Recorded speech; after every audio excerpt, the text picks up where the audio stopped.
Bilisan mo na ang pagkain mo, Milana. Ang bagal mong kumain. Toy po, Nanay. Nakakainis. Bakit ka pa kasi nagkaroon ng kapansanan sa pagsasalita? Mabuti na lang maganda ka. Toy po.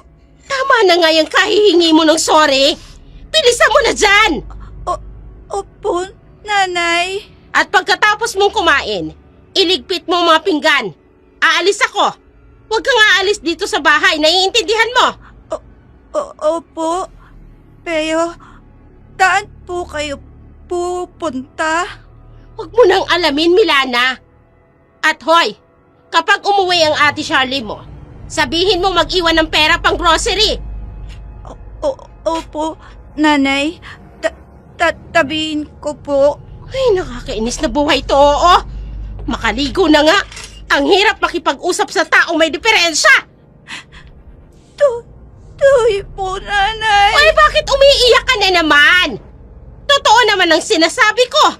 May diferensya ka naman talaga. Matakit po. Kasi, pag tinatabihan niyo ko na Masakit.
Milana!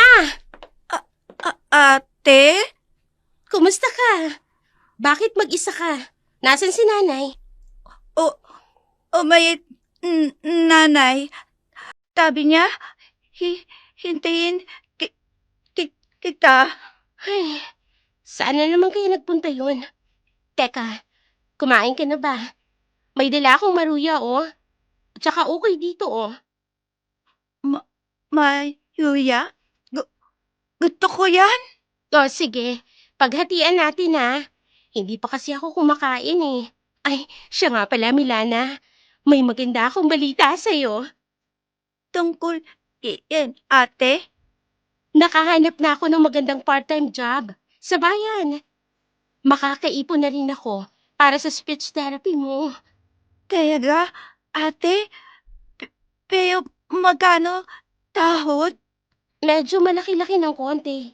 At natitiyak ko, malaking tulong yon para maipagamot kita. Ang mahal kasi ng per hour ng therapy, eh. Parang 2 araw ng pasok ko sa fast food chain.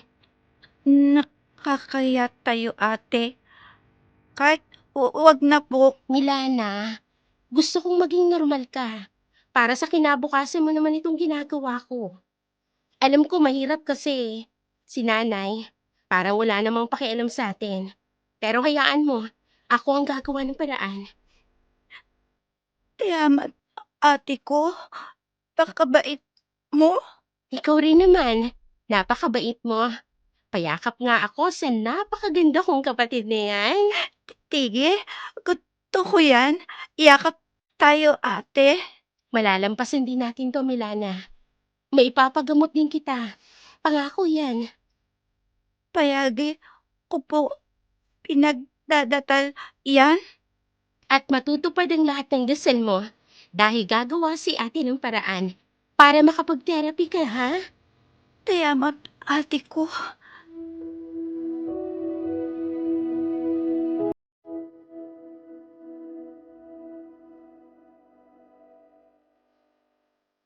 Mahal na mahal ni Charlie ang kanyang kapatid na si Milana. Mabait, masunurin. Higit sa lahat, napakaganda ni Milana. Pareho silang magkapatid na may taglay na kakaibang ganda. Marami nga ang nanghihinayang kay Milana dahil sa kapansanan nitong magsalita. Ngunit hindi tumigil si Charlie hanggat hindi niya naipagagamot ang kanyang kapatid. Sa kabilang dako naman, si Seni kasalukuyang nasa mansyon ni Don Romaldo.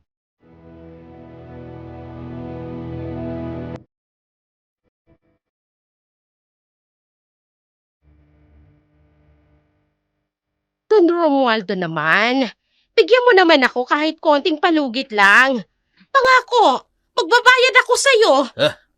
Nakailang pangako ka na napapako.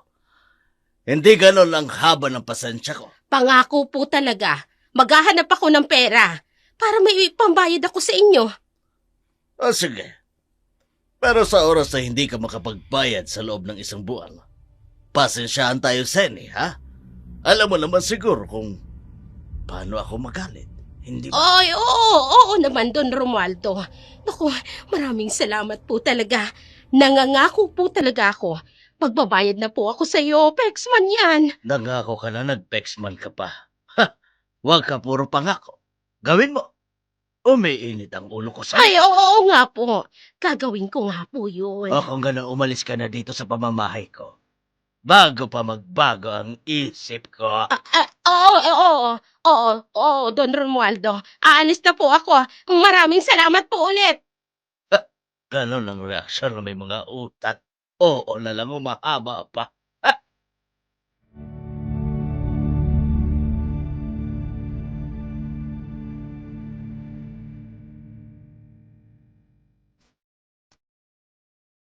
Matapos makipag-uusap kay Don Romaldo, agad nang umalis si Seni sa mansyon ng matanda. Kilala si Don Romaldo bilang isang mayamang negosyante sa kanilang baryo. Halos kalahati ng lupain doon pagmamay-ari ng biyodong Don. Pagka-uwi ni Seni sa kanilang bahay, naabutan niya ang kanyang panganay na si Charlie na abala sa pag-aayos ng mga gamit.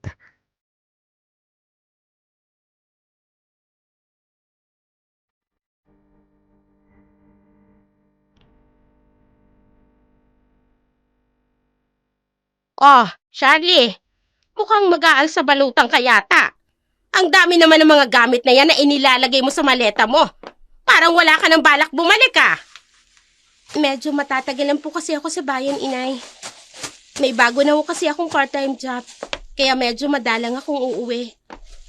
Ay, ano namang part-time job yan? Malaki bang sasahurin mo? Hindi na po mahalaga yun. Ay, nako. Kung pumayag ka na sana na tumigil sa pag-aaral mo at sumama sa anak ni Marit sa Japan, di sana, tiba-tiba ako ngayon, pati na rin ikaw.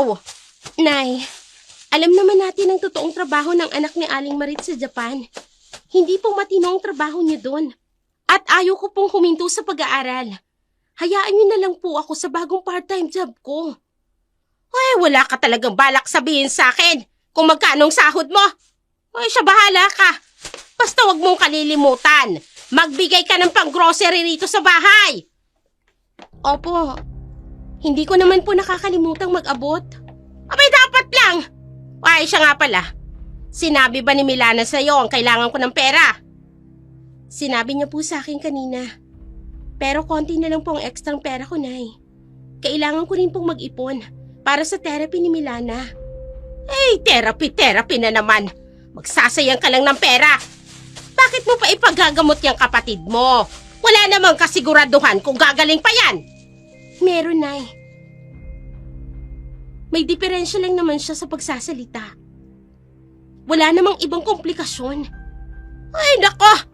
Nagsasayang ka lang ng oras mo at ng pera mo.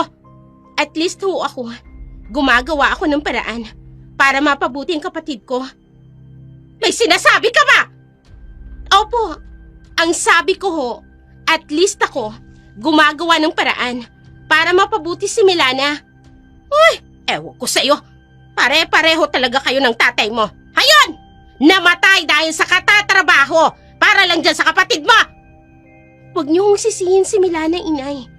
Kung nag-ingat sana kayo noon, nung ipinagbubuntis niyo siya, baka hindi siya ganyan ngayon. Ay talagang sasagot-sagot ka na sa akin ngayon, ha? Hoy! Hindi porket nakakapagbigay ka sa akin at nagbibigay ka ng ambag dito sa bahay, may karapatan ka ng bastusin ako! Hindi ko po kayo binabastos, inay. Nagsasabi lang po ako ng opinyon ko. Masama po ba yun? Uy, na! Lalo na kung walang kwenta! Jenny! Labas ka naman dyan, mag-inuman tayo. Ay, Mare! Ay, siya, sige na. Pupuntahan ko na lang kayo dyan. Iinom na naman po kayo, inay. Wala na talaga kayong ginawa araw-araw kung hindi ang uminom? Ay, at least sa pag-iinom ko, kumiginhawa ang pakiramdam ko. Ay, nako. Ay, siya, pag-iwan ka ng pera bago ka umalis. Hindi niyo man lang ba itatanong kung kailan ako aalis? Ay, bakit ko pa itatanong? Eh, halata namang aalis ka. Puro kayo kadramahan. Abay, nakakaibyerna. Diyan ka na, ha? Pupunta ako sa inuman. Umuwi po kagad kayo, inay. Baka mamaya umagahin na naman kayo sa inuman. Ay, huwag kang mag-alala. Nandyan lang naman ako sa kapitbahay. Kaya walang problema kahit umagahin pa ako. Napaluhan na lamang si Charlie sa inis habang sinusundan ng tingin ang kanyang ina na lumilipat ang bahay upang makipag-inuman. Hindi naman ganoon ang ugali ni Senny noong nabubuhay pa ang kanilang ama. Ngunit nang mamatay ang kanilang ama sa aksidente dahil sa trabaho, biglang nagbago ang ugali ni Senny. Naging magagalitin, sugarol at mapanlait. Isinisisi niya ang pagkamatay ng asawa sa kanyang anak na si Milana dahil ayon sa kanya, nagpupunyagi ang asawa sa pagtatrabaho upang maipagamot si Milana na siyang naging dahilan ng pagkamatay nito. Samantala, kinabukasan, maagang nagising si Charlie para maganda ng kanyang pag-alis.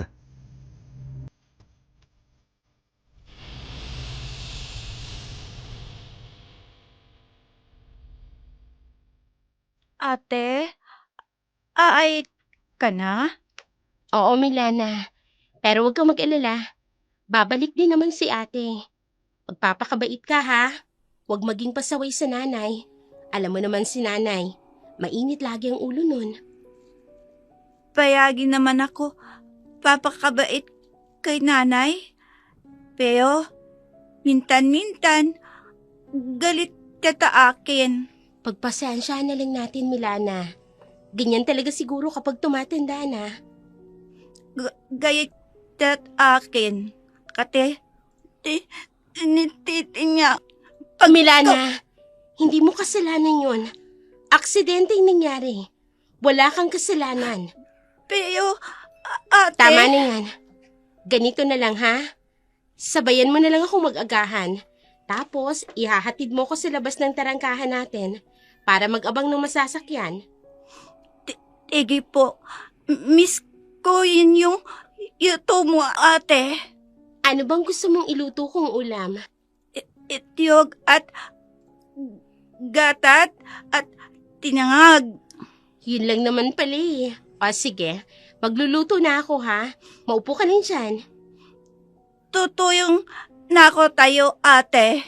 Wag na. Kaya na ni ate to.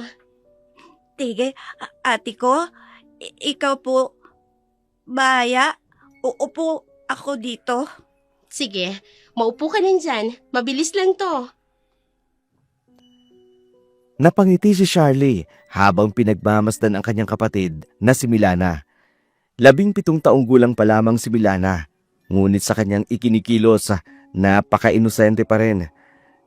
Napakabait kasi nito at malapit din siya sa kanilang ama, isang bagay na labis niyang ikinalungkot nang mawala ang kanilang tatay.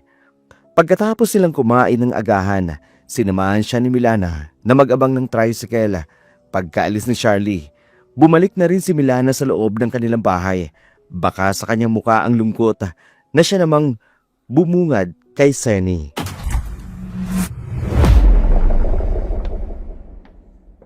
Oh, ay bakit ganyan ang itsura mo, Milana? Ang aga-aga, daig mo pang binagsakan ng langit at lupa. Umayit na po ka, ate. Ay, nako. Yun lang naman pala. Natural, aalis yung ate mo. Kasi nga may bago daw siyang trabaho. At isa pa, alam mo namang mataas ang pangarap ng ate mo. Gusto ka daw i-therapy. Akala naman may pag-asa ka pa. Mayon naman daw, nanay. Talagang umaasa ka rin. Ay, nako, Milana.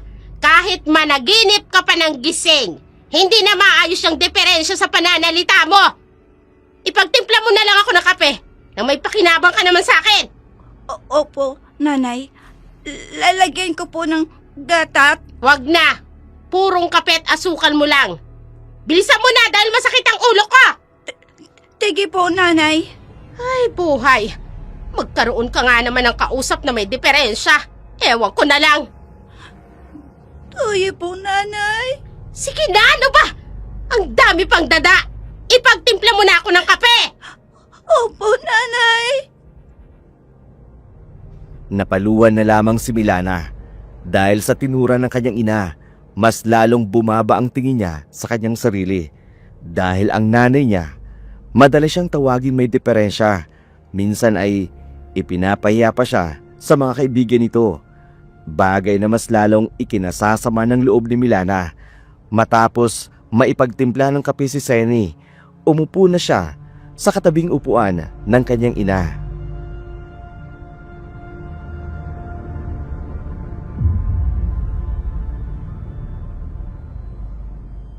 Oh, bakit naupo ka riyan sa katapat ng upuan ko?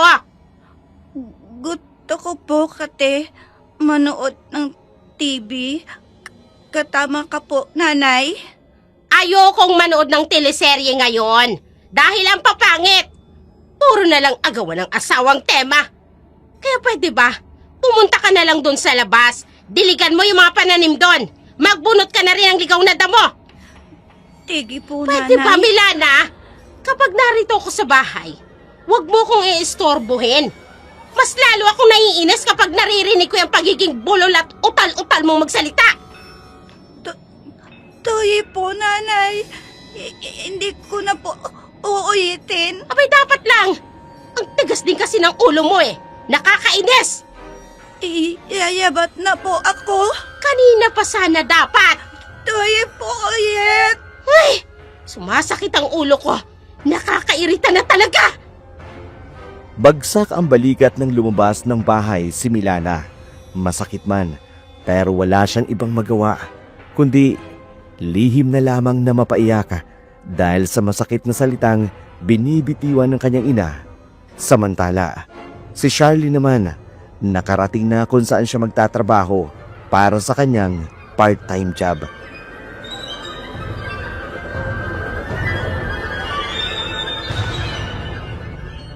Ito ang magiging station mo.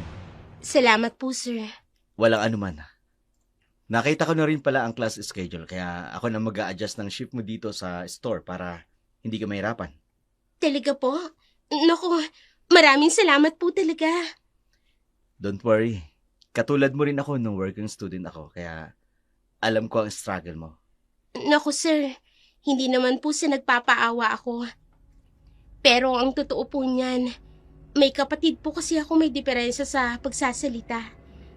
Gusto ko pong tulungang maipa-therapy. Ang bait mo naman na kapatid. Ako lang po kasi ang maaasahan niya eh. Wala na po kasi ang tatay namin. Sorry to hear that. Siya nga pala. Nakita ko sa resume mo taga San Carlos ka pala. Opo, sir. Taga roon nga po ako. Bakit po? Taga doon din kasi ang parents ko. Wow, talaga po? Oo. May lupain din kami doon. Minsan bumibisita ako kapag may bakanting oras. Binibisita ko yung uncle ko doon. Siguro, isa kayo sa may kaya sa San Carlos. Di naman, seniority lang. Paano? May iwan na kita dito. Kapag may kailangan kang tanungin mo si Marky. Yung bading po? Oo, huwag kang mag-alala. Mukha lang yung maldita pero mabait yun. Sige po, Sir Premo. Salamat po ulit. You're welcome. Masayang inilibot ni Charlie ang kanyang paningin sa loob ng store na papasukan niya. Agad niyang napansin ang maluwag na espasyo at ang kaaya-ayang ambience na nagbibigay ng modernong pakiramdam. Nahati na ang lugar sa dalawang bahagi, para sa take-out at para sa dine-in. Sa bawat section, may nakatalagang 5 empleyado na abala sa kanilang mga ginagawa. Hindi rin nakapagtataka kung bakit kilala at dinarayo ang Primus Cuisine. Malakas ang dating nito bilang isang sikat na store/restaurant na tila ba sa bawat sulok ay maingat na dinisenyo upang makaakit ng mga customer. Matapos niyang masuyong libutin ang buong paligid, tinungo niya ang ikalawang palapag. Doon ay nanatili sa mga in-house na empleyado ng restaurant. Tila isa pang mundo na naghihintay sa kanya.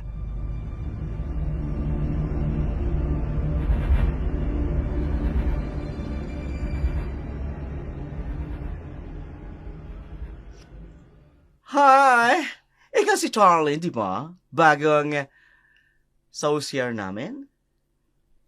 Ako nga. Ikaw si Marky, di ba? Yes.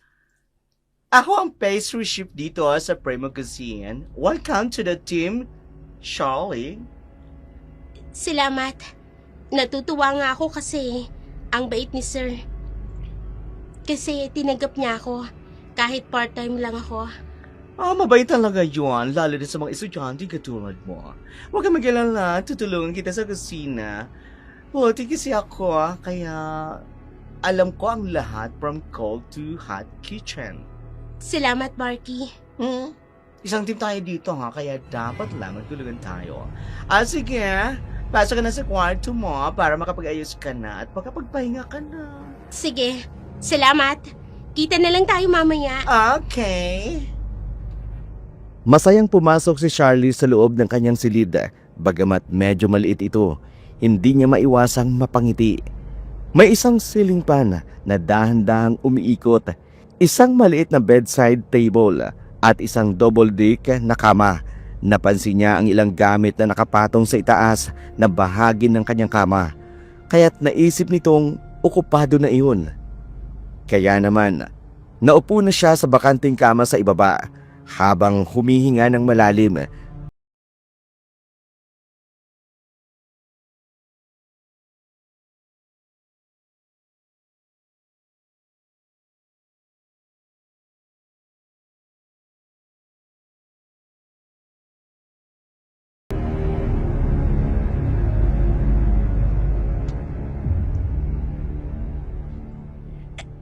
Hello, ate.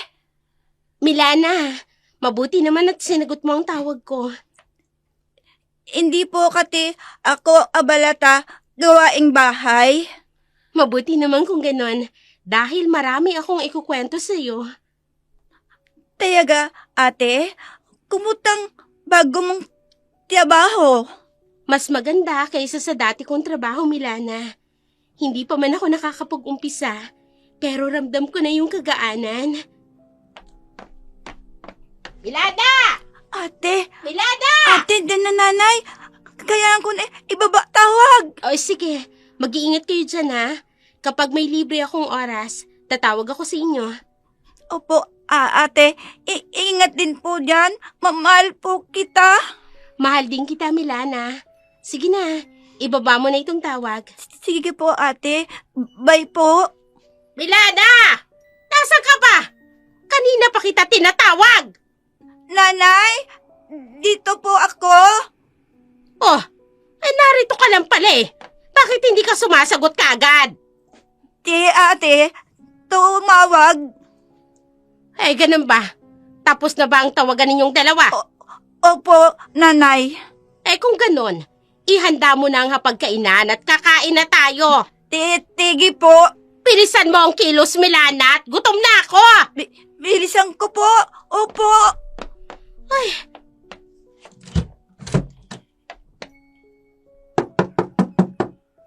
Ano na naman ba yan? Ganitong oras may distorbo pa din. Hoy! Buksan mo muna yung pintuan! Opo, nanay.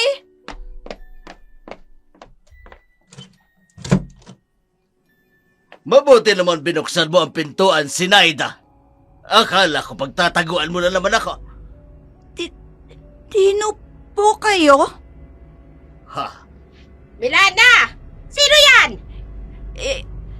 Hindi ko po kilala, nanay. Ay, sino ba kasing...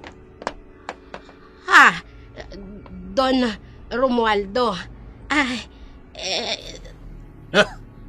Mabuti naman at nakikilala mo pa ako. Don Romualdo.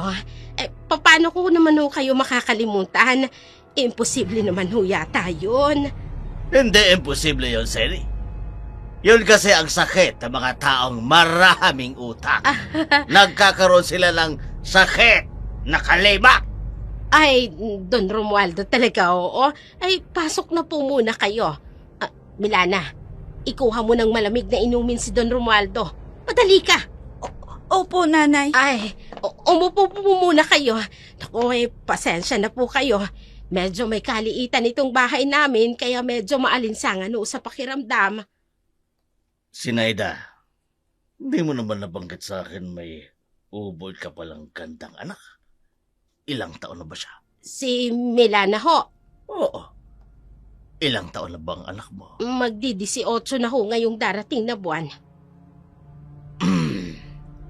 Malapit na pala ang kanyang dibo. Ay, bakit naman po, Don Romualdo? May handaan bang magaganap? Ay, naku, wala ho. Wala naman kasi kaming panghanda. Kasi ho, wala naman ho kaming pera. Tama na ho siguro yung pansit kung meron man. Sinaida, gusto mo bang sponsoran ko ang handaan para sa darating na dibo ng anak mo? Ho? Hindi makapaniwala si Seni sa tinura ng matandang Don na si Romualdo. May kakaibang ngisi na naglalaro sa labi nito habang sinisipat ng mabuti ang kabuuan ni Milana. Naabala naman sa ginagawa sa loob ng kusina. Lumipas ang ilang sandali at ang napag-usapan na lamang nila ay ang nalalapit na dibo ni Milana. Isang bagay na pinagtaka ni Seni sapagkat hindi man lang nabanggit ni Don ang tungkol sa utang niya. Kinabukasan, bago pa sumikat ang araw, muling pinuntahan ni Don Romualdo si Seni sa kanyang bahay. Ngunit sa pagkakataon na yun, kasama na dapat niya si Milana.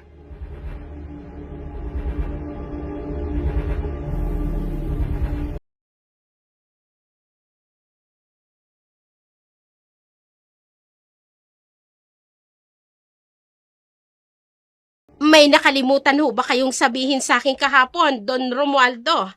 Oo. Kinapos kasi ako ng oras kahapon. Tungkol ho ba ito sa pagkakautang ko po sa inyo? Oo, Seni. Don Romualdo kasi... Seni. Alam ko naman na wala kang pambayad sa akin. At huwag ka na magpaliwanag. Maglolokohan lang tayong dalawa niyan. Don Romualdo, pasensya na po. Ilang Naghahanap pasensya naman po ba yan? talaga ako ng paraan Kaso wala lang po talaga akong mahanap. Huwag kang mag-alala. May naisip akong paraan. Upang hindi ka na mamroblema pa sa pagkakautang mo sa akin. Ay, talaga ho ba? O anong paraan naman ho yun? Ibigay mo sa akin si Milana. Si Milana, Don Romualdo naman, anak ko ho yun Ayaw mo? Madali lang naman akong kausap. Pwede kitang idemanda at sisiguraduhin ko makukulong Don ka! Romualdo, wag naman pong ganon. Pero bakit naman po si Milana ang natipuhan ninyo? Meron pa po akong isang panganay na anak. Yun ho, wala pong diferensya yun. Kilala ko ang pangalan mo, Seni. Aaminin ko. Napakaganda rin niya. Pero kasi kumbaga, kung sa puno ugatan na yun. Marunong na yun mga tuwiran at lumalaban. Pero itong si Milal, hilaw at kaya-kaya pang manipulahin. Pero mahihirapan po kayo sa kanya. Kasi nga po may diferensya po sa pananalita. Hindi mo na problema yun, Seni. Mas gusto ko nga yun Tikom lang parati ang bibig niya. O ano? Pumapayag ka ba? Hindi nyo na ho ba ako sisingilin sa pagkakautang ko? Hindi na. bibigyan pa kita ng pera buwan-buwan. Pera ho. Oo, Buwan-buwan. Ano? Paya? Deal or no deal? Ay, Ano? hindi. Ano? Hindi pa ho ba? Grasya na ho yung lumalapit. Syempre naman po. Gusto ko po Sene, yun. Yan ang gusto ko sa'yo. Opo, buwan-buwan po. Mukhang pera. Sa araw ding yun, iniwan ni Senny si Milana sa poder ng matandang doon. Umiiyak ang dalagita. Hindi makapaniwalang ginawa siyang ipagpalit at iwan ng sariling ina sa kamay ng taong pinagkakautangan nito. Nanay! Huwag mo ako iiwan dito! Bayang, awan niyo na! Iiwan ka na dito. Hoy, Milana, huwag kang mag-alala ha. Mas makakabuti ito sa'yo. Kaya pwede ba, bitiwan mo na ako. Ayoko pa! Tadama ako tayo, nanay! Bitiwan mo na sabi ko. Bitiwan mo ako. Nanay! Tutulak mo ako! Saan ka na nga? Ang dami-dami mong arte. Nanay! Nanay, naiigo! Sabi mo kanina! Bakit mo ako benta? Nanay ko! Huwag mo nang itanong. Hoy, saan ka na? Nanay! Huwag mo ako iiwan dito! Sinabi ng bitiwan mo ako eh. Hindi ka sasama sa akin. Maiiwan ka rito. Abay, sawang-sawa na ako sa'yo. Wala ka namang pakinabang sa akin. Wala akong anak na may diferensya sa pagsasalita na katulad mo. Huwag mo iiwan dito,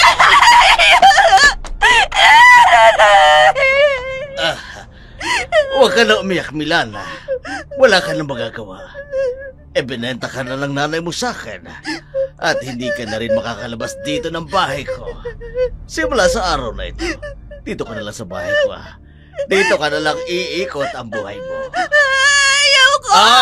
Sabi ko naman kanina, wala ka na magagawa. Dahil sa akin ka na. Bayad ka na!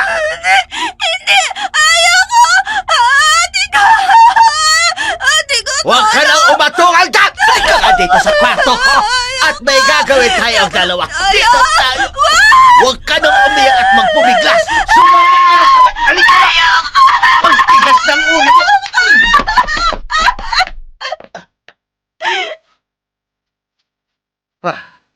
Isang suntok lang pala katapat mo eh. Tinanahimik ka ngayon. Magagawa ko ang gusto ko sa'yo, Milana. Nagswerte ko. Botang-bota na puti-puti. Sarap. Tangan sa loob ng kanyang silid, iginapos ni Don Romaldo ang kaawa-awang si Milana. Doon niya ipinadama ang kanyang kalupitan. Ibinuhos ang kahayupan sa dalagita. Pagkatapos ay iniwan niya itong mag-isa. Bihag at sugatan. Hindi lamang sa katawan, lalo na sa kalooban. Lumipas ang mga araw at nanatili si Milana sa ganong kalagayan. Kahit anong paraan ang gawin niya upang makatakas, hindi siya makawala sa mapang-abusong kamay ng matandang Don. Samantala, dumating ang araw ng kanyang kaarawan, kaya naman tumawag ang kanyang ating si Charlie.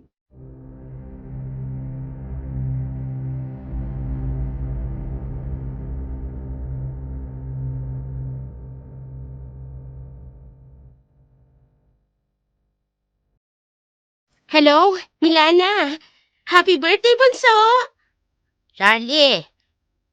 Nay, bakit kayo pong sumagot? Nasaan po si Milana? Ha? Ay, ano kasi, inutusan kong bumili sa tindahan. Kaya akong sumagot ng tawag mo. Ganun ho ba, Nay? 18th birthday po ngayon ni Milana. Maghanda naman po kayo kahit pansit lang. Hindi po kasi ako makakauwi dyan. Busy kasi ako sa klase at sa trabaho ko. Ay, kahit huwag ka na munang umuwi. Ayos lang naman kami rito. Magpapadala po ako ng konting pera, Nay. Para may pambili po kayo ng cake. Ay, wag na. Ako nang bahala. Talaga po? Kayo ang bibili ng cake ni Milana? Oo. Ako may pera pa naman ako rito. Kaya sige na. Sasabihin ko na lang sa kanya na tumawag ka. Bumalik ka na sa trabaho mo! Day off ko po ngayon. Tatawag na lang po ulit ako mamaya. Ay, naku, wag na. Tsak naman na magiging busy din naman ang kapatid mo. Dahil nga, di ba, 18th birthday niya. Sa bagay, sige na Basta sabihin niyo po kay Milana na tumawag po ako, ha? Ay, oo na. Sige na, ako nang bahala. Ay, sige na. Bye-bye na. Bye po, inay. Tuwang-tuwa si Charlie sa pag-aakalang nag-e-effort ang kanyang ina para sa kapatid niyang si Milana. Ngunit lingid sa kanyang kaalaman, mahigit 1 buwan nang wala sa poder ng kanyang ina si Milana. Matapos ang kanilang tawagan, lumabas ng silid si Charlie. Doon, nadatnan niya si Marky na kasalukuyang nagtitimpla ng kape sa pantry. Kaagad namang napansin ni Marky ang kaaliwasan sa mukha at aura ni Charlie.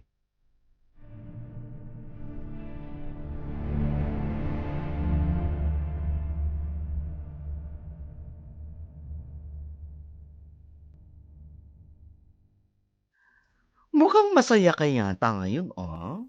Oo, tumawag kasi ako sa bahay. 18th birthday kasi ngayon ng kapatid ko. Naku, happy birthday! Kamusta sa kapatid mo? Salamat. Masaya lang ako kasi sa wakas. Nag-effort na rin si nanay para sa kapatid ko.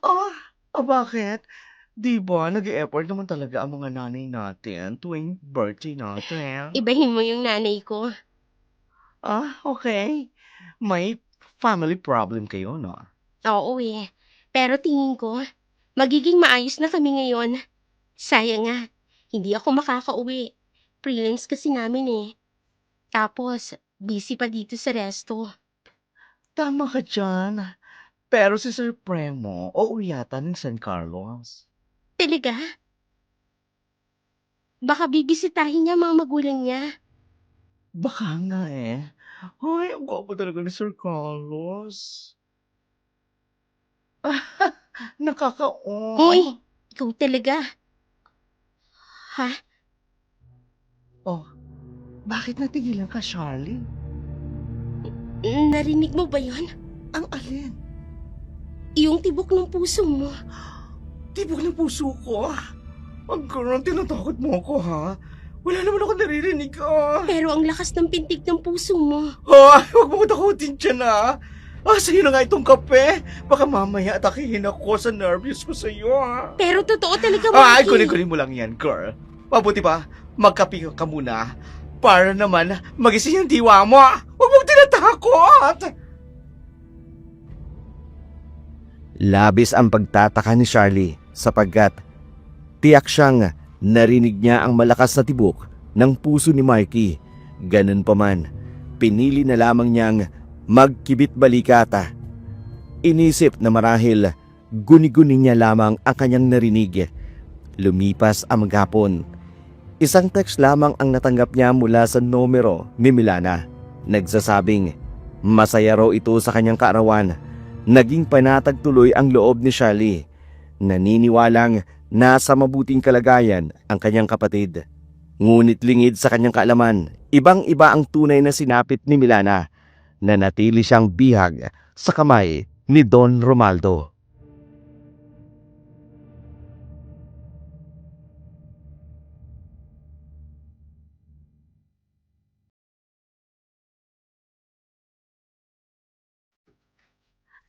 Palabatin niyo ako dito! Tayo! Palabatin niyo ako dito! Lagay ka talaga ng babaeng ito. Bisit! Hey! Sa oras ay hindi ka tumahimik dyan. Bubusa lang kaya bibig mo! Ayang awa mo na! Palabatin niyo ako dito! Hindi ka ba talaga titigil? Gusto ko na umuwi! Ayoko na tayo! Matama ka! Bisit ka. Ang ingay-ingay mo Alam mo naman, ang mabuti mong gawin dyan sa loob. Maligo ka dahil tatabi ako sa'yo mamaya pag tulog na. Awa mo na! Ayoko na! Ayoko na! Wala ka na magagawa, Milana, dahil bayad ka na. Ebelenta ka na sa akin na mukhang pera mong ina. Wala ba din mo ako dito? Sino naman kaya ang istorbong ito? Hoy, Milana! Huwag na huwag ka magkakamaling lumika ng ingay dyan! Papatayin kita! Tumahimik ka! Sandali lang! Sino ba kasing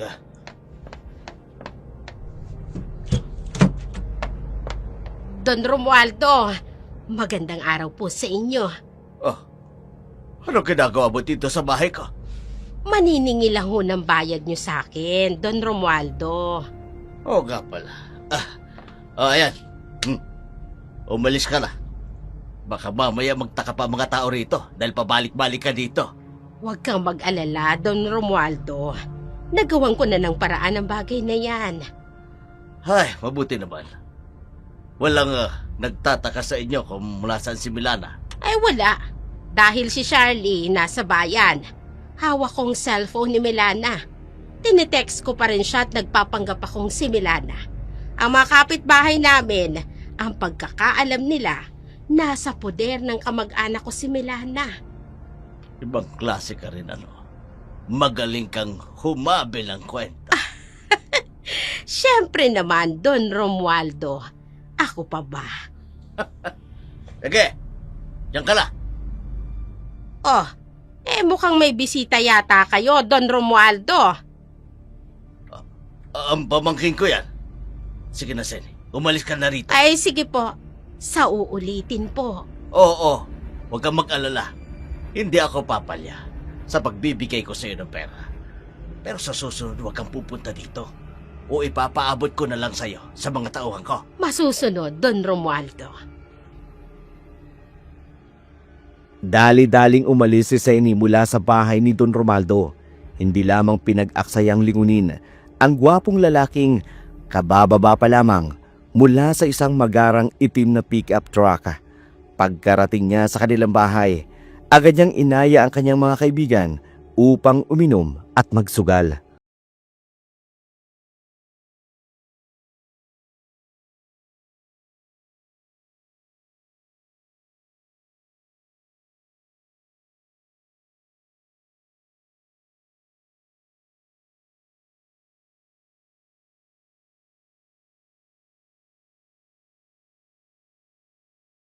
Ay, syempre, nakadilihensya lang. Kaya sige lang kayo dyan ha. Inom lang tayo. Huwag kayong mag-alala. Sagot ko ang lahat ng pulutan at inumin natin. Ay, swerte talaga sa'yo ni paring Edgar Mare. Maganda ka na. Madiskarte ka pa. Sayang nga lang at maagang nawala si pare. Gimo, huwag mo namang ungkatin si Edgar. Mas lalo lang akong nalulungkot. Sa ngayon, gusto ko lang namang magsaya kasama kayong mga kumpare at kumari ko. Ay, talaga. May alam akong pwedeng gawin natin upang mas sumaya ka. Ay paring Gimo, mamaya niyan malaman niya ni Mare. Abay katabi ko lang siya kahit medyo maluntay na yan. Lasing ng mga yan. Kahit umalis tayo dito ngayon, hindi mo mamalayan ng mga yan na wala tayo. Ano naman ang gagawin natin? Hihit-hit tayo nito. Mariwana. Ay pero pare, Hindi lang basta mariwana yan, Mare. May bato din ako dito. Ano? Papayag ka? Sasama ka na sa akin? uy sige.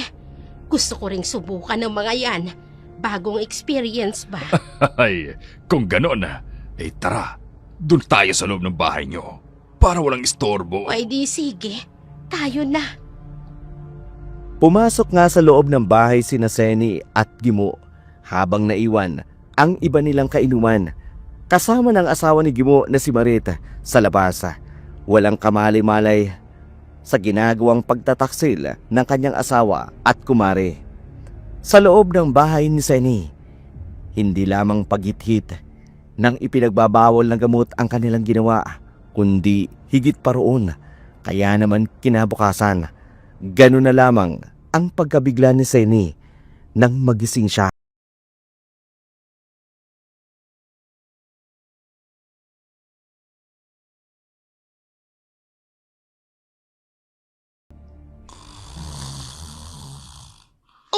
Ano?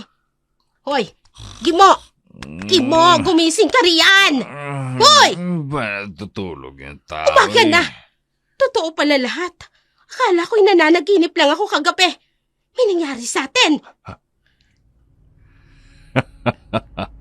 Hindi ka na nanaginip. Totoo ang lahat ng yun. Sarap na sarap ka pa nga eh. Ay, buwisit ka. Tumayo ka nga dyan. Umuwi ka na doon sa inyo. Baka mamaya, may makakita sa'yo rito. Ano ba? Huwag kang mag-alala. Tulog pa yun si Marit. Kilala ko ang asawa ko pagdating sa inuman. Hapon na yun gigising. Hindi lang yun ang inaalala ko. Paano kung may nakakita sa'yong lumabas dito sa bahay? Mga kapitbahay, ganon. Sa likod bahay ako dadaan. Huwag kang mag-alala. Halika muna rito. Tabi ka muna sa akin. Ano ba? Tumahimik ka. Bitiwan mo nga ako. Ano ba? Pare naman eh.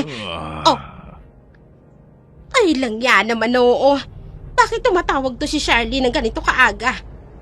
Tsak na, hanapin na naman ito si Milana. Oo nga pala. Nasa na nga maganda pero bulol mong anak. Wala dito. Nasa kamag-anak ko. Talaga ba? Oh, ano ibig sabihin yan? Ay, wala naman. Medyo, alam mo na, tagilid ang paniniwala ko. Hoy, Gimo. Nagsasabi ako ng totoo. Kaya pwede ba umalis ka na? Sige, aalis na ako. Pero babalik ako rito mamayang madaling araw. Bakit naman? Kasi, gagapangin kita. Kaya huwag mong isasara ang pintuan. Ha? Ewan ko sa'yo. Sige na, umalis ka na lang. Umalis si Gimo ng umaga na yun, samantalang naiwan si Seni. Pinagmamasdan niya ang walang tigil na pag-ring ng cellphone ni Milana. Nag-aalangan kung sasagutin niya ba ito. Nauubusan na rin siya ng palusot kay Charlie kung bakit palaging wala si Milana tuwing tumatawag ito. Sa huli, napilitan siyang sagutin ang tawag sa pangambang mas lalo lamang magdududa si Charlie kung patuloy niya itong iiwasan.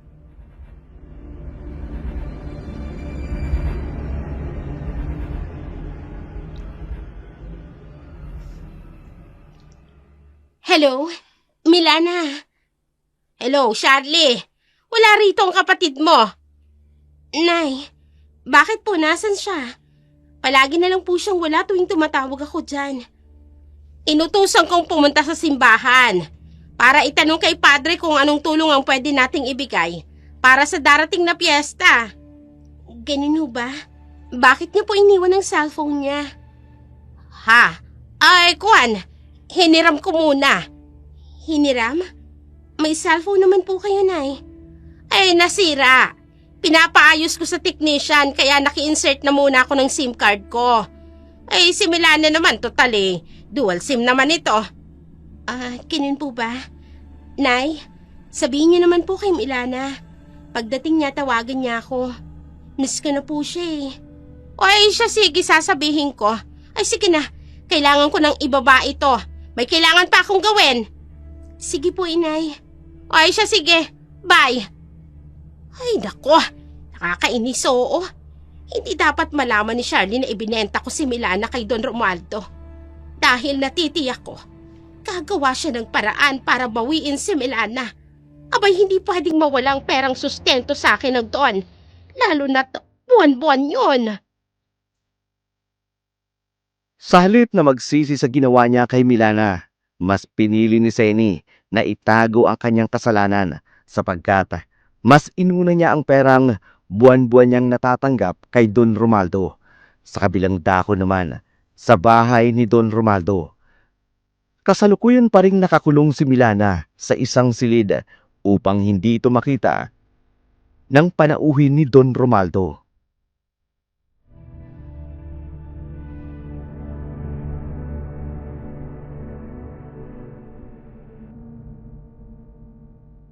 Ang lawak ko talaga ng taniman yung mangga, Tito. Oo. Sayang nga lang at wala akong naging anak. Hindi ko tuloy alam kung anong gagawin ko sa malawak na lupay na ito. Tito, pwede naman kayo mag-asawa. Hindi pa naman kayo ganun katanda. 60 years old na ako, Premo. Palagay mo ba'y may papatol pa sa akin at gugusto'y magkaanak sa akin? Tsako kung meron man, pera ko lang ang habol. Kaya talaga, Tito. May matino pa naman sigurong babae sa panahon natin ngayon. Ewan ko lang, Premo. Bihira na ang matinong babae sa ngayon. Sa bagay, siya nga po pala, Tito, pwede ko ba kayong gawing supplier ng mga mangga? Oo naman. Mas maganda nga yun at kikita ako. May bagong tayo ho akong restaurant sa bayan. Gusto ko sana mag-eksperimento ng recipe gamit ang mangga.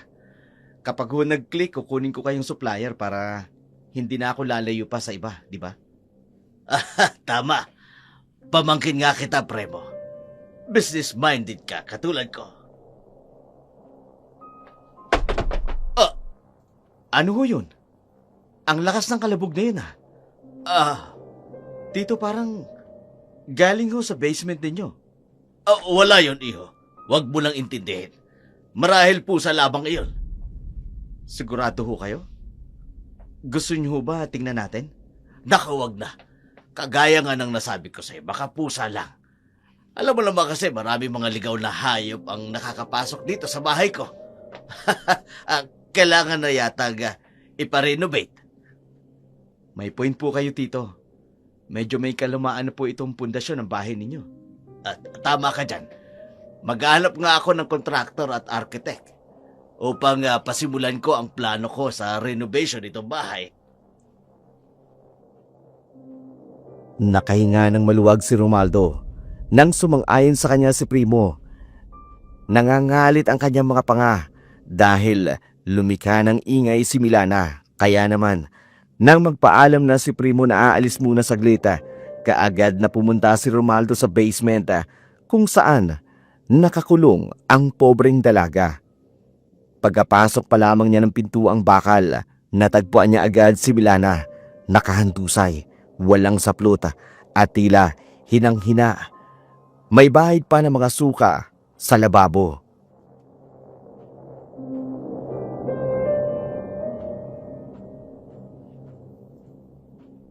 Anong nangyayari sa'yo, Milana? Tumayo ka nga dyan. Bakit lumika ka ng ingay, ha? Gusto mo ba talagang patayin kita? Nang hina ako. Ako. Nakikita ko nga yung suka mo, ang baho. Tumayo ka nga dyan. Lilisin mo yung kalat mo. Pati mga suka. Baho! Bayang awa mo na. Pakawayan mo na ako. Pakawayan sa'yo. Anak ka ng tokwa. Ano bang nangyayari sa'yo, babae ka, ha? At nagsusuka ka na naman. Ang lasa lang amoy ng suka mo. Lilisin mo yan. Dapat mamaya pagbalik ko rito. Malinis na yan. At wala lang amoy malasa na yan. Bise! Takit katawan ko. Ayoko na. Huwag kang magreklamo. Bayad ka, kaya akin ka. Ano ba nagagawin ko sa'yo? Lalong-lalo na sa katawan mo. Wala kang magagawa. Naiintindihan mo ba? Ang tatama niyo. Bahay kayo ng nanay ko. Matama kayo. Matama na kung matama! Huwag kang magdrama dyan. Lilisin mo ng lahat ng kalat na yan. Nabibisit na ako. Tulungan mo ako. Kahit anong gawin mo pag-iyak, walang makatutulong sa'yo. Kahit pag-ati mo. Kaya gawin mo na lahat ang sinasabi ko. Kung ayaw mong masaktan. Panginoon, tulungan mo po ako. Hindi ka tutulungan dahil hindi mo masabit na maayos! Impit na umiyak si Milana. Ngunit kahit hinang-hina, pilit niyang nililinis ang mga pinagsukahan niya. Hindi niya maintindihan ang mga pangyayari nitong mga nagdaang araw. Bigla-bigla na lamang siyang nakararamdam ng pagsusuka at pagkahilo. Naisip niya marahil dahil walang pahinga ang kanyang katawan dulot ng paulit-ulit na pang-aabuso ni Don Romaldo. Samantala, si Seni naman patuloy na nalululong sa ipinagbabawal na gamot kasama si Gimo.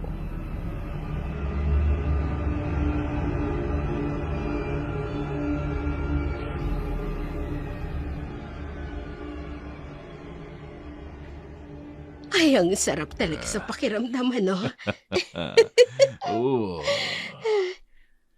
Sabi ko naman sa'yo ito ang kakaibang level ng life to the highest level. Inglesero ka na ngayon, Gimo, ah? Napapanood ko lang yan sa TV. Courtesy of Manoy Eddie Garcia. Ay, parang hindi naman nag-i-English madalas yun sa mga pelikula niya. Ay, ito. Tikman mo to. Mas mataas ang dosage nitong gamot na ito. Ay, oo nga, no. Mahal ba ito?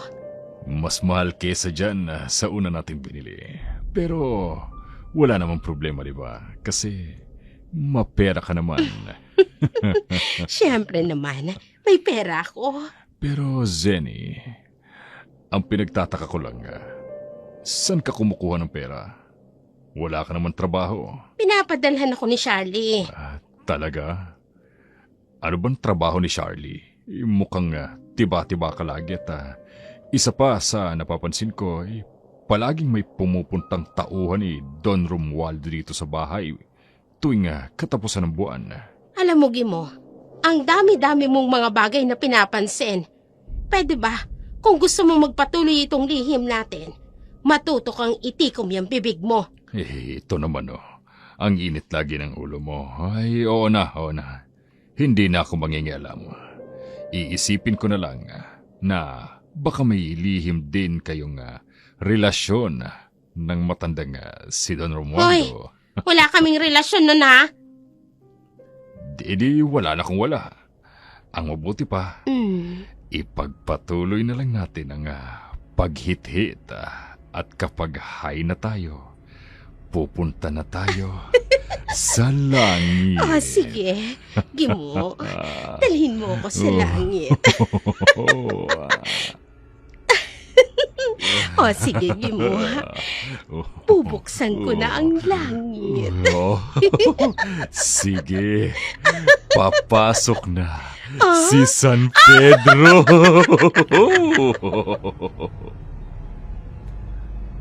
Nagpatuloy sa paggamit ng ipinagbabawal na gamot sina Gimo at Senny. Matapos ito, muli na naman nilang isinasagawa ang kanilang kataksilan. Naging ganito na ang nakagawian ng dalawa. Halos lahat ng perang nakukuha ni Senny mula kay Don Romualdo, nauubos lamang sa sugal, alak at droga. Labis naman natuwa si Gimo dahil bukod sa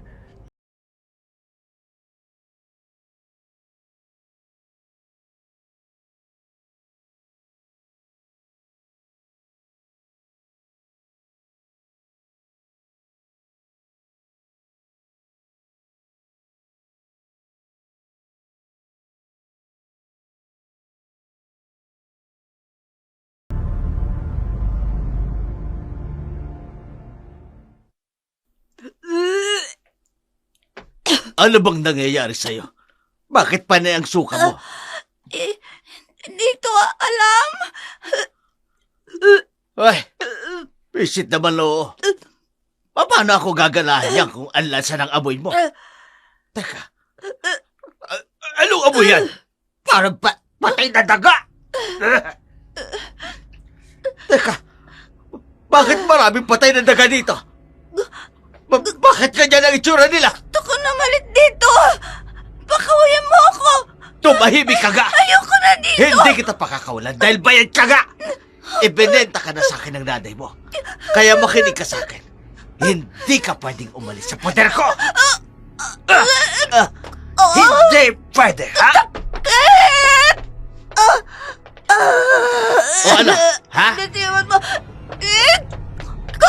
Pag ako tuluyan naggalit sa'yo, ha? Hindi lang sakal ang aabutin mo sa akin, Milana! Awa mo. Nagpupumiglas ka pang walang hiya ka, ha? Kinalmot mo ang braso ko! Ang sakit! Ah! Ah! Nampil mo ko! Yan ang bagay sa'yo! Tingnan mo ang ginawa mo sa akin! Kinalmot mo kung nagsugatan akong busit kang babae ka! Tito!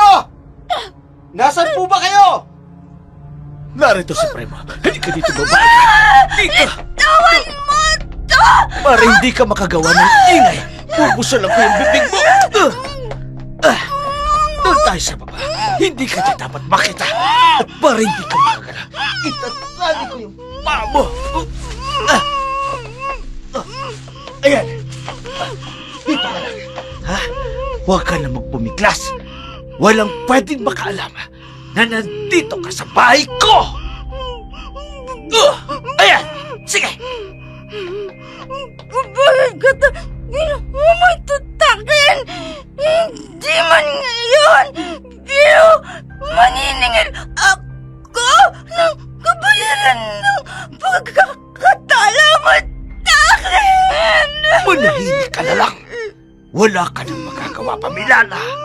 Dahil akin ka na. Mariing itinali ni Don Romaldo ang kamay ni Milana at isinaksak ang busal sa kanyang bibig.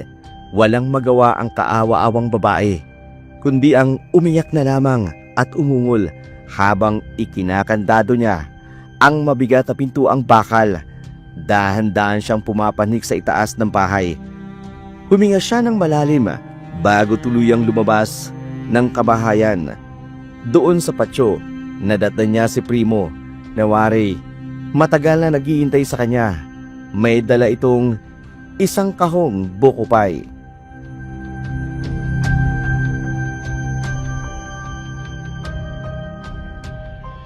Tito, kanina ko pa kayo tinatawag. Gusto ko sanang pumasok sa loob eh. Pasensya ka na, Primo. Nasa likod kasi ako ng bahay. Teka, mukhang may dala kang bagong lutong buko pa ya. Opo, pinabibigay ni Mama. Sabi niya rin kasi baka may oras ka tito na dumalaw ka man daw sa bahay. Ayaan mo kapag nakaluwag-luwag ako. Dadalaw ako sa kanila. Medyo busy kasi ako ngayon. May darating na araw eh. Dahil magpapaani ako ng mangga. Sinabi ko na nga po sa kanila.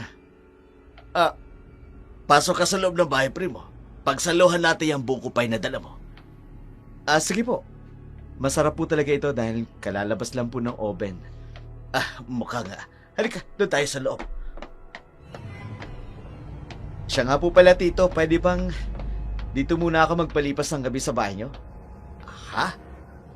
Alis po kasi si Mama. May dadalawang pagtitipon sa kabilang bayan. Boring po kasi ako sa bahay eh. Sige, walang problema. Talaga po? Nako, salamat tito. Anak ng tinapa. Matitigang pa ako ngayong gabi. Pero hindi ko naman pwedeng hindian si Premo. Baka mamaya ano bang isipin nito sa akin? Walang nagawa si Romaldo kundi pumayag sa pakiusap ng pamangkin niyang si Premo. Pagkapasok nila sa bahay, agad nilang pinagsaluhan ang buko pie na dala ng binata. Habang kumakain, nagkukwentuhan sila tungkol sa negosyo hanggang sumapit ang hapunan.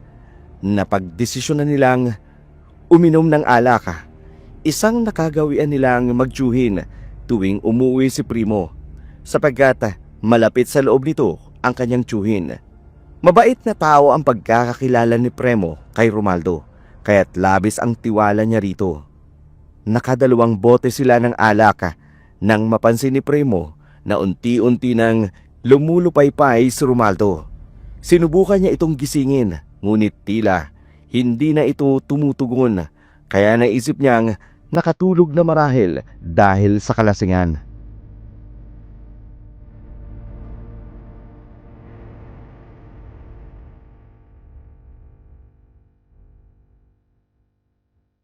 Tito? Nakatulog na yata sa kalasingan si Tito. Sandali nga. Kukuha ako ng unan at kumot. Ano yun? Isang malakas na kalabog. Nanggagaling sa basement. Teka, narinig ko na ang kalabog na yun. Noong nakaraan.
Teka, nanggagaling ang malakas na kalabog sa loob ng pinto ang bakal na yan. Anong meron dyan? Lalapitan ko ng dahan-dahan.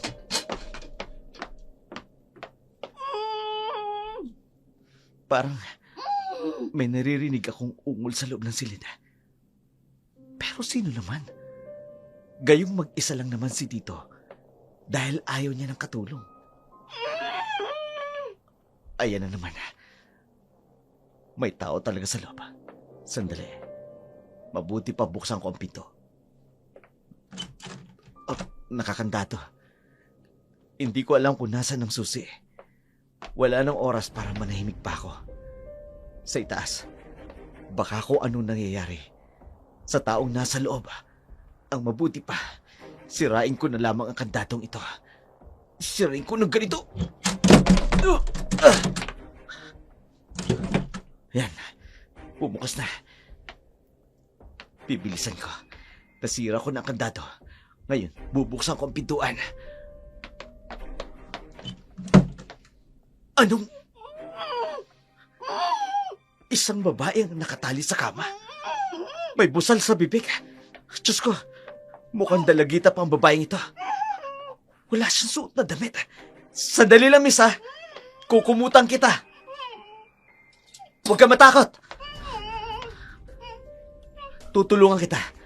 Sandali lang, ha? Tatanggalin ko lang ang busal sa bibig mo. Ayan.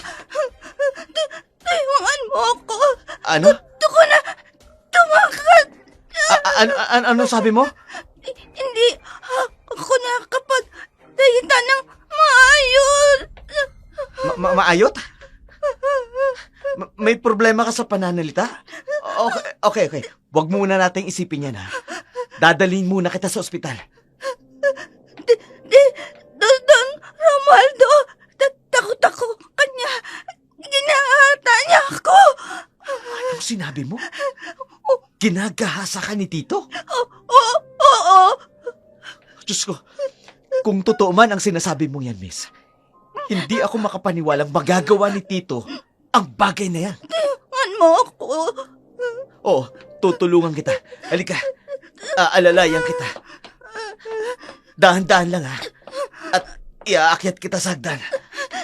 Takit katawan ko. Kawawa naman siya. Maraming pasa ang katawan niya at nangangayayat na rin. May mga dugo siya sa kamay niya. Kailangan ko siyang maialis dito. At madala sa malapit na ospital. Gusto ko makita ate ko. Oo, miss. Pero sa ngayon, kailangan maialis kita dito. Kaya kumapit ka sa akin. Dadaling kita sa ospital. Bilis!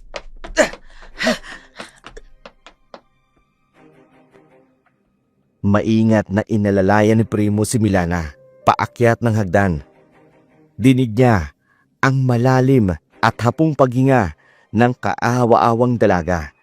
Halata ang panghihina nito at kitang-kita sa katawan ang maraming pasa at galos, pati na ang nangingitim na mga paa at kamay at latay sa liig, mga bakas ng pananakal at gapos. Pagkarating nila sa sala, bumungad sa kanila ang tulog na si Romaldo. Kaagad na dinala ni Premo si Milana sa labas ng bahay. Nag-aalala na baka magising ang kanyang tiyuhin.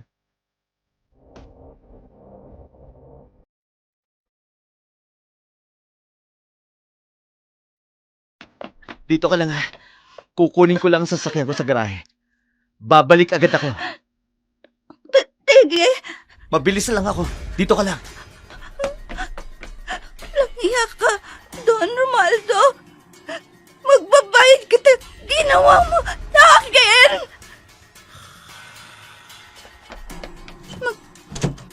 Magbabayad ka ta. Ginawa mo sa akin. Hindi. Ano? May sumasakal sa akin. Bitiwan mo ang lingko! Bayad ka. Milana! Paano? Bitiwan! Paano ka? Bitiwan mo ako! Ako tayo. Hindi! Ano yung tsura ba? Bakit naging ganyan ka? Hindi! Tulong! Matay. Miss! Miss, nasaan ka? Tulong! Remo! Oh, Diyos ko! Tito! May sumisirit na dugo sa tagiliran nyo! Inatake ako ng aswang! Anong aswang? Yung babaeng nakahandusay. Tila wala siya malay. Miss! Tulungan mo ko, Prema! Tulungan mo ko! Oh, Diyos ko! Sino bang uunahin ko sa inyong dalawa? Kailangan ko makahingi ng tulong. Dapat dalhin ko silang pareho sa ospital.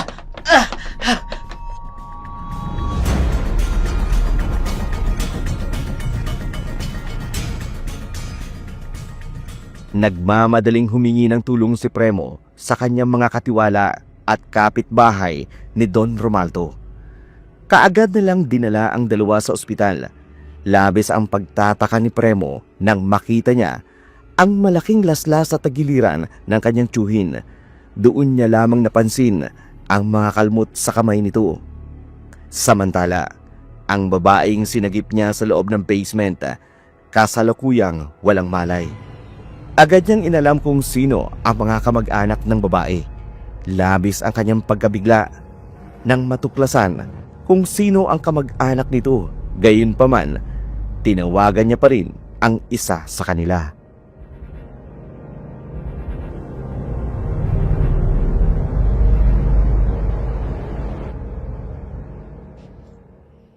Hello? Sir, napatawag po kayo. Charlie, Bakit po, sir? pwede ka bang umuwi ng San Carlos? Ngayon, Ho? Bakit po? nasa ospital kasi ako.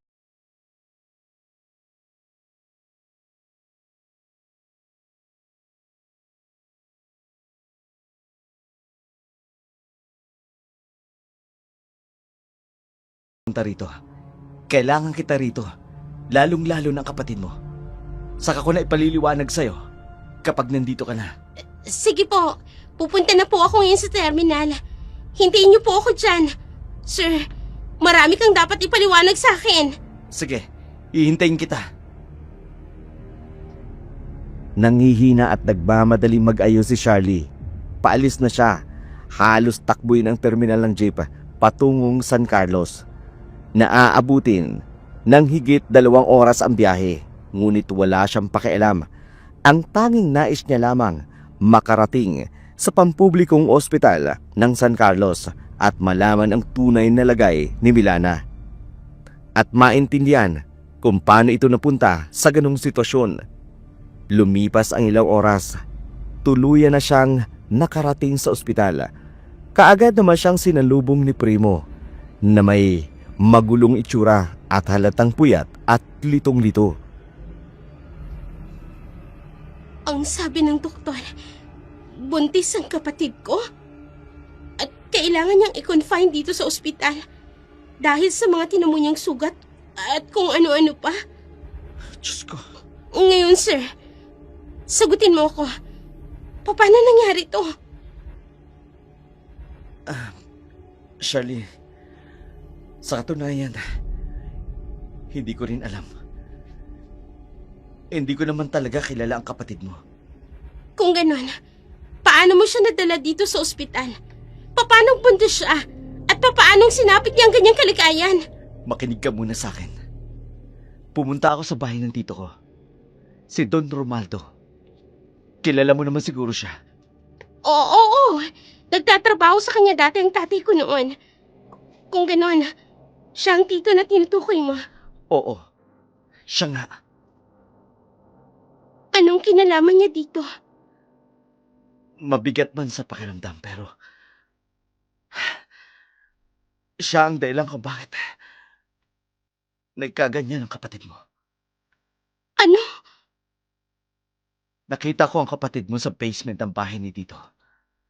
Nakatali. Walang saplot kaya tinulungan ko siya. Iniwanan ko siya saglit sa labas ng bahay ng Tito upang kunin ang sasakyan ko sa garahe upang dalhin siya dito sa ospital. Pero pagbalik ko, nakahandusay at duguan na si Tito. Tinatawag niyang aswang ang kapatid mo. Hayop siya?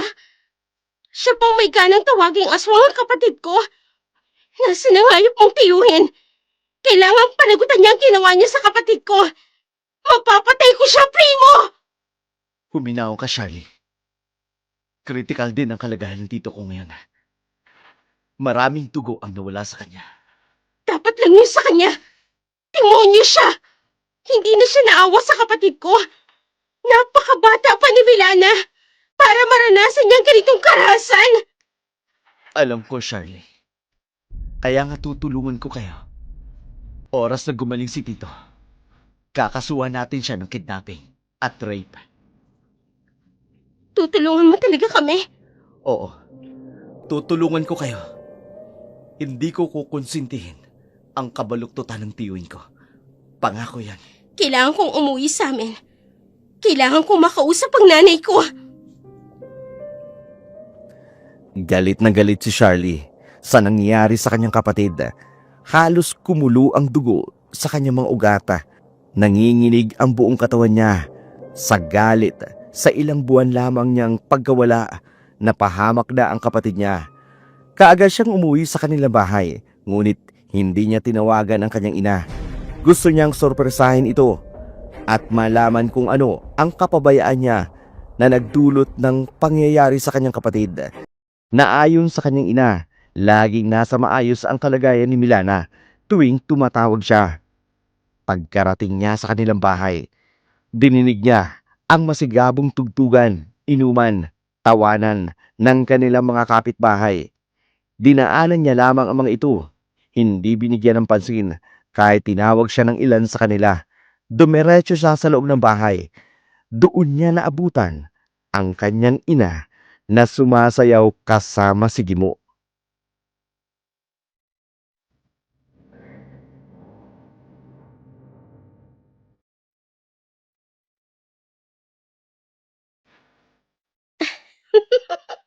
Ano ka ba, Gimo?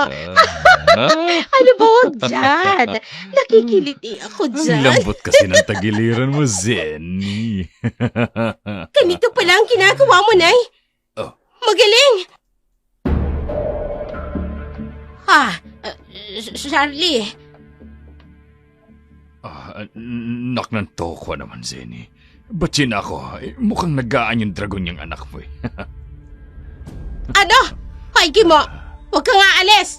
Lokong to. Anong hindi? Baka mamaya, malaman pa to ni Marit. Ano? Magtuturoan na lang kayong dalawa? Ang kakapal ng mukha nyo? Lalo ka naman, Gimo. Kapit-bahay ka lang namin. Kumpari ka pa ng tatay ko. Tapos nagawa mong gapangin ng nanay ko. Hoy, Charlie. Hindi ko ginusto to Pumatol lang kusa yung nanay mo sa akin. Ay, naku, hayop ka! Ikaw ang naunang magpakita ng motibo sa akin! Anong ako? Aling Marit! Ang asawa mo at ang nanay ko! Gumagawa ng katarantaduhan! Oy! Charlie, tumigil ka nga! Charlie, wala namang ganyanan. Sige, alis na ako. Mabuti, dahil nandyan ang asawa mo. Maret, mahal, umuwi na tayo. Doon na tayo sa bahay. Halika na. Bilisan mo! Walang hiya ka, Charlie! Tingnan mo ang ginawa mo! Na-iskandalo tayo! Mas walang hiya ka, inay! Dito pa talaga sa bahay na ipinundar ni Itay! Ang kapal mo! Wala kang karapatang bastusin ako! May karapatan na ako ngayon dahil pinastos mo ang pamamahay natin! Sagutin mo ako, Nay! Alam mo ba ang nangyari kay Milana? Anong ibig mong sabihin?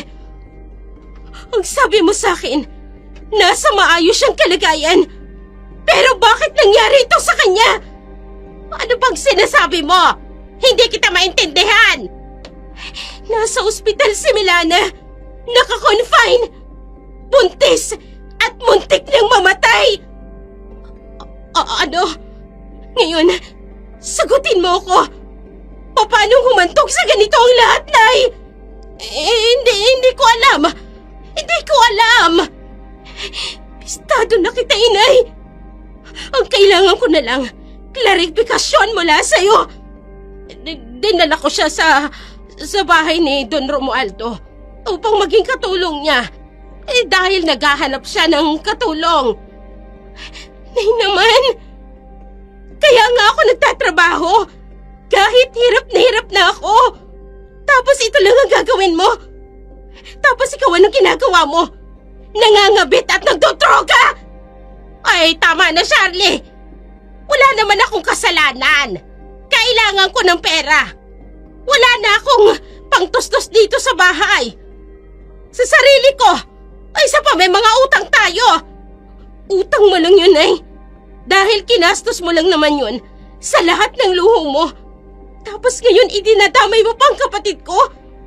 Anong klaseng ina ka? Abay, sumusobra ka na, ha? Ikaw ang sumusobra, Nay! Sa oras na may mangyari kay Milana, baka makalimutan kong nanay kita! Charlie! Labis ang galit ni Charlie sa kanyang ina.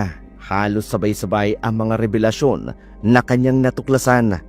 Kaya't sa mga oras na yun, nagpasya na siyang lumabas ng kanilang bahay at muling bumalik sa ospital. Wala na siyang pakialam kahit dinig na dinig pa niya ang pag-aaway ni Marit at Gimo. Pagkarating niya sa ospital, kaagad siyang sinalubong ng nurse at nagsabing gising na raw si Milana. Agad siyang nagmadali at nagtungo sa silid nito. Milana, kapatid ko, mabuti naman at kising ka na. Ate ko? Dito ka na? Oo, narito na ako. Pasensya ka na, ha? Wala ako ng mga oras na kailangan mo ng tulong ko. Akala ko kasi nasa maayos kang kalagayan sa piling ni Nanay. Bibenta niya ako, ate? Pinenta ka ni Nanay kay Don Romualdo? Opo. Sabi ni Don Romualdo, kapayit ako ng utang ni Nanay at bibigyan pa ng pera ni Don Romualdo buwan-buwan. Hayop sila! Sinasabi ko na nga ba? Magbabayad sila sa ginawa nilang yun sa'yo, Milana! Ate, bago ako nawayan ng malay, may nangyari. Bigla kong tinugot Don Romualdo. Tapos, niyat-yat ko tagiliran. Humaba mga kuko ko, ate.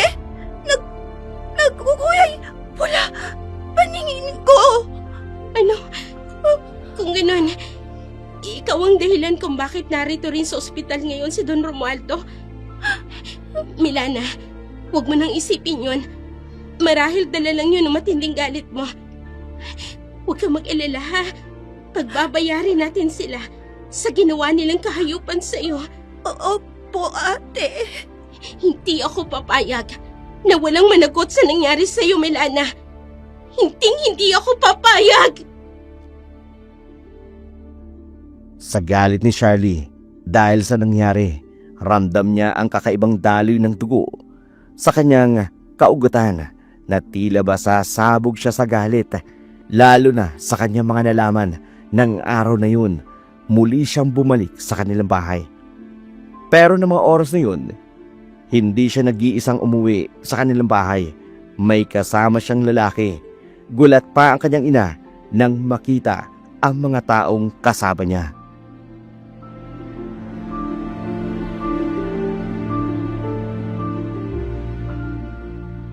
Ay, anong ibig sabihin nito? Mrs., ikaw ay hinuhuli namin sa salang human trafficking. Ano? Ay, ano bang sinasabi mo? Ay, Charlie, ano to? Ito ang kabayaran ng mga ginawa mo sa kapatid ko. Ano? Teka lang! Hindi ko maintindihan!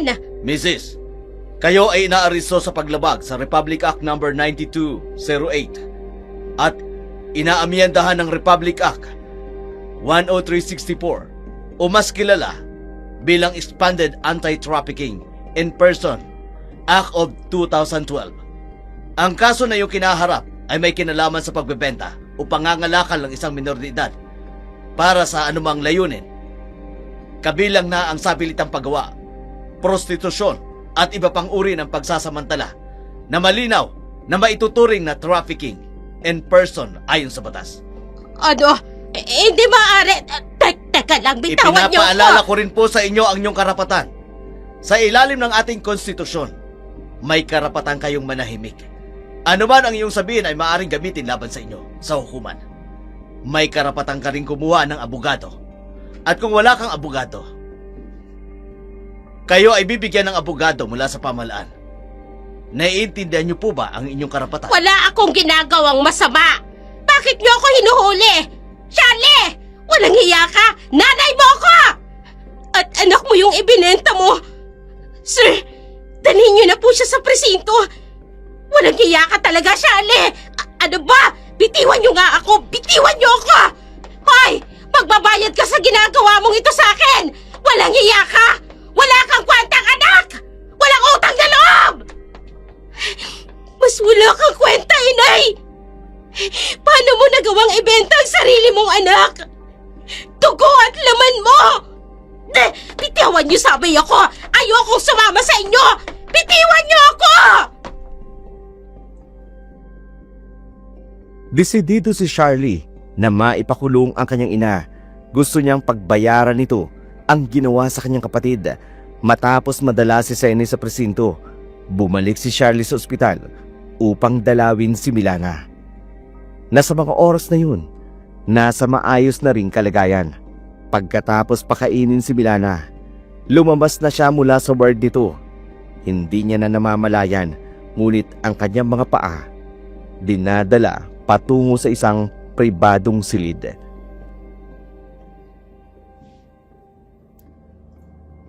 Shirley, Kilala mo pala ako, Don Romualdo. Mabuti naman. lumayo ka sa akin. Umalis ka dito. Bakit? Natatakot ka ba sa multo ng kasalanan mo? Ang kapatid mo, sinalaki niya ako. Hindi siya ordinaryong tao. Nakita ko, naging isa siyang halimaw. Sino sa tingin mo ang masalimaw? Ang isang kaawa-awang tao na walang laban? O ikaw na bumaboy sa taong walang kakayahang lumaban? Magpapayat ka sa ginawa mo. Wala kang puso. Hindi. Ang mga mata mo'y nagiging kulay dugo. Katulad ka ni Milana. Hindi. Katulad ka rin ng kapatid mo. Mga halimaw kayo! Oo, Don Romualdo. Nasa dugo ng aking ama ang pagiging aswang. Ngayon ko lang nalaman ito. Pero huwag kang mag-alala. gagamitin ko ng tamang pagiging aswang ko. Dahil sisingilin kita sa kasalanang ginawa mo sa kapatid ko! Ang ina mo ang may kasalanan ng lahat! Dahil mukha siyang pera! Kung may dapat magsisihin sa lahat ng iyon, ang ina mo! Huwag kang mag-alala. Dahil kasalukuyan niya ng pinagbabayaran ang ginawa niya kay Milana. Sa ngayon, ikaw naman ang sisingilin ko. Wag! Hindi ako makahinga! Ang dibdib ko! Anong nangyayari sa'yo? Hindi ako makahinga! Hawak-hawak niyang dibdib niya na parang hindi siya makahinga. Tito? Charlie, anong nangyayari? Hindi yata makahinga ang tito mo. Sir, Sandali, tatawag ako ng nurse. Dali-daling lumabas ng ward si Primo. Tumawag ng nurse. Kaagad namang lumabas si Charlie. Hindi niya akalain. Aatakin sa puso si Don Romaldo sa kanyang pagdating. Sinubukan itong i-revive ng mga doktor. Ngunit hindi na naisalba pa ang buhay ni Don Romaldo. Kaagad din itong dinala sa kanilang bahay upang paglamayan. Hindi na nagtanong pa si Premo kung ano ang nangyari ng araw na yon na pumunta siya sa silid ni Don Romaldo. Marahil naiintindihan na ng pinata ang sitwasyon batay sa malaking kasalanang nagawa ng kanyang tiyuhin sa kapatid niyang si Milana. Nailibing na si Tito. ganun ho ba? Oo. Gusto ko sanang kausapin ka tungkol sa nangyari. Huwag na, sir. Wala na ang tiyuhin mo. Hindi naman siya nakulong. Pero wala na siya. Patay na. Wala ka namang kasalanan sa amin. Ang tiyuhin mo ang may pagkakasala. Alam ko naman yan. Pero, humihingi pa rin ako ng kapatawaran. Dahil sa nagawa ng tito ko. Huwag na ho nating pag-usapan pa yon. Siya nga pala, Charlie. Napag-usapan namin ng mga magulang ko na ilipat sa pangalan ng kapatid mo ang lahat ng ari-arian ni Tito Romaldo. Ano? At bakit? Hindi kami nagpapasuhol, sir. Hindi ito suhol, Charlie. Buntis ang kapatid mo. Anak ni Tito Romaldo. At bilang walang tagapagmana si Tito, nararapat lamang na ibigay ang lahat ng kayamanan niya sa lehitimong tagapagmana niya. Ang pinsan ko ang dinadala niya ngayon. Sa bagay, may punto ka.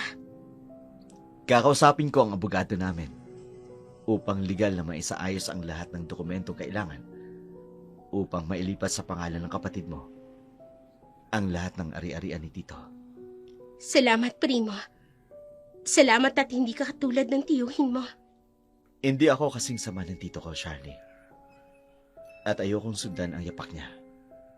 Hanggat maaari, gusto kong ituwid ang lahat ng pagkakamaling nagawa niya. Lalo na sa iyong kapatid. Salamat, Primo. Katulad ng sinabi ni Premo, kinausap nga sila ng abogado nito, ngunit inilipat ang mga ari-arian ni Don Romaldo kay Milana at sa magiging anak nito. Mabigat man sa loob ni Milana, natanggapin ang nangyari sa kanya.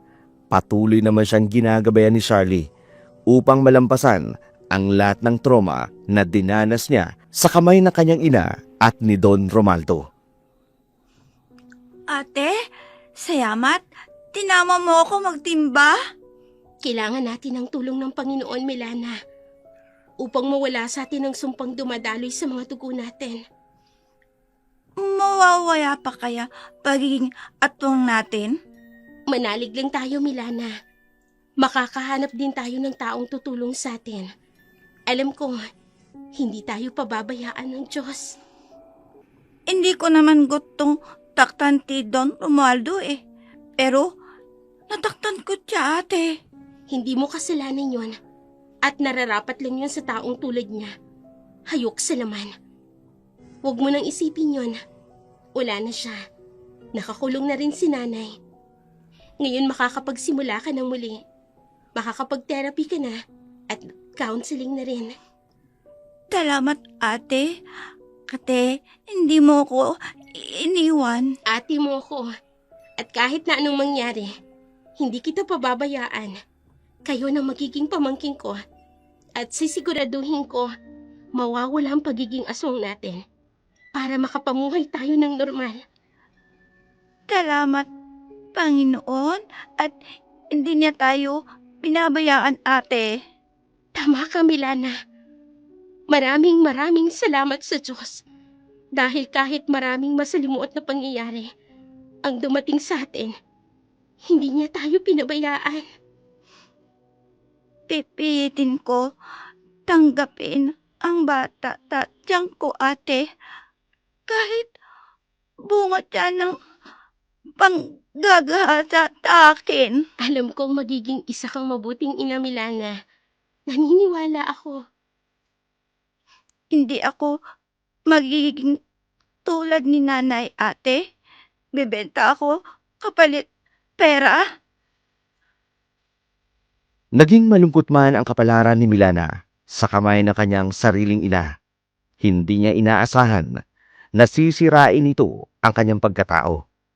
Sinikap niyang maging mabuting ina ang kanyang anak at sa bawat araw na lumipas, pinunan niya ang pagmamahal at pag-aaruga kahit pa ito ay bunga ng panggagahasa ni Don Romualdo sa kanya. Lumipas ang mga taon. Sa tulong ng therapy at suporta ni Charlie, muling nabuo ang tiwala at lakas sa loob ni Milana. Si Charlie ay nagtagumpay sa kanyang sariling karera, samantalang si Seni pinagbayaran ang kanyang kasalanan sa pamamagitan ng pagkakakulong. Sa kabila ng lahat ng pinagdaanan, si Milana nanatiling matatag. Naging simbolo ng pag-asa. Pinatunayan na kahit gaano kasakit ang nakaraan, may kakayanan tayong bumangon at magsimulang muli. Mga kaibigan, hanggang dito na lamang po ang ating dula sa araw na ito. Kung kayo man po ay may mga kwentong nais naming isadula, maaaring ipadala sa aming Gmail account dsproduction103@gmail.com. Maraming salamat po.